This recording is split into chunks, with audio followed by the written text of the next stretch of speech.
Hello, everybody. It's Dr. Z here. We are in our third chapter of AP Euro. If you're following the McKay text, it's chapter 14, European Exploration and Conquest. This is going to be part 1, Causes and Economics of European Conquest.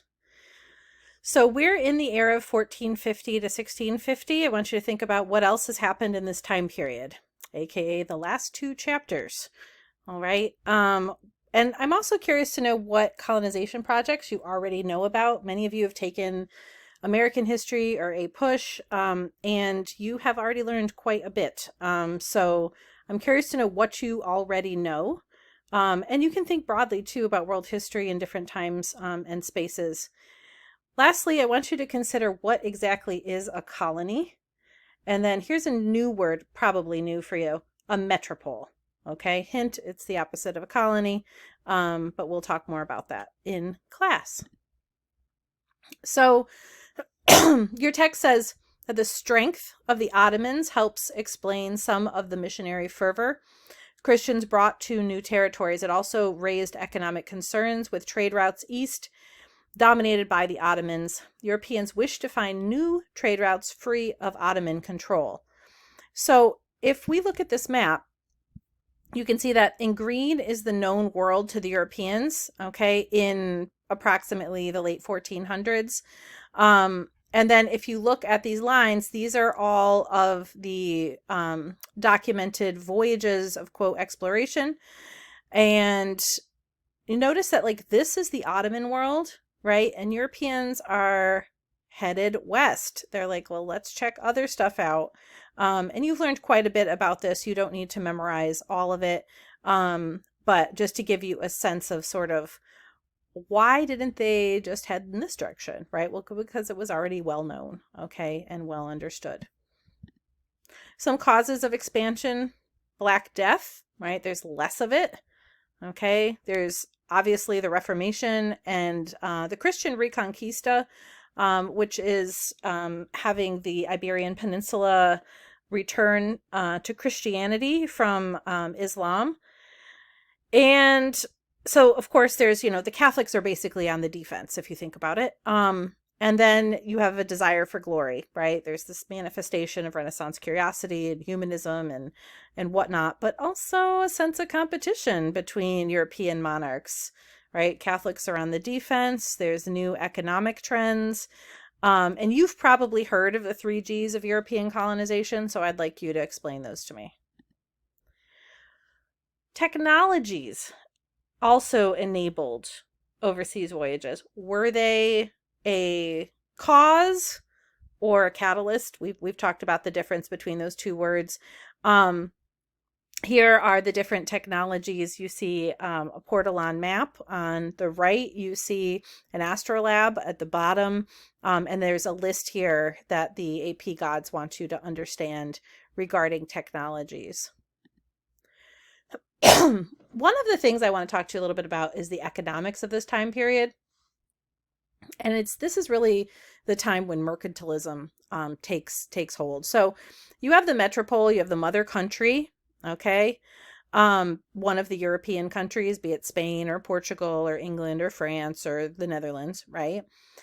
And they are importing raw materials from their colonies. Okay, let's say they have 2 colonies. Here come the new raw materials. And then they're exporting finished products at a higher price, right? So in one sense, mercantilism is export more than you import.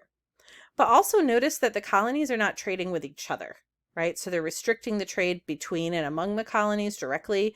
Everything has to go through this mother country, which grows the wealth of the mother country. In addition, the mother country is collecting, pillaging many raw materials that are incredibly precious, like gold and silver, other metal currencies, things like that, right? So mercantilism is really one of the main key factors in the growth of European wealth at this time. Your key concept outline wants you to know that the rise of mercantilism gave the state a new role in promoting commercial development and the acquisition of colonies overseas. Jean-Baptiste Colbert is one great example of this. From the Versailles Museum, it says that serving under Louis XIV, Colbert boosted the kingdom's trade, expanding France's international influence through the creation of commercial companies, such as the East India Company in the 1660s and 1670s. Also, the French trading outpost in Pondicherry in southeast India was established, and the colony of New France, which is later known as Quebec, in Canada, was expanded. He also commissioned extensive building work in Paris, established various town squares in the city, famous plazas, and then also the Tuileries Gardens. And he was a driving force between the foundation of both the Academy of Sciences and the Paris Observatory. So he's supporting science, he's supporting buildings, he is gaining, right, France lots of money through the East India Company and different trading outposts in the colonies. This is all part of mercantilism. The economic theory named after him is Colbertism, and it encourages state intervention and protectionism, okay, under mercantilism. One of the other economic factors in this time period is what's called the Columbian Exchange. Columbian because of Christopher Columbus, okay, not necessarily because of the country that is his namesake of Colombia. So we have many things coming from Africa to the Americas. We have many things coming from Europe to the Americas, and we have many things from the Americas going to Europe and Africa, okay? We also have Europe to Africa and Africa to Europe, okay? So, and of course, right, in Asia as well. When we think of this time of trade, it's a lot of the Atlantic, okay? When we get into the late 1800s, we're going to see a lot more in the Pacific, in Asia, and that we're going to think of that. And also sub-Saharan Africa as well. We're going to think more of that as the new imperialism. And we're going to get to that point after January. But what I want you to think about with the Columbian Exchange, right, is what's really being exchanged. Many different things, right?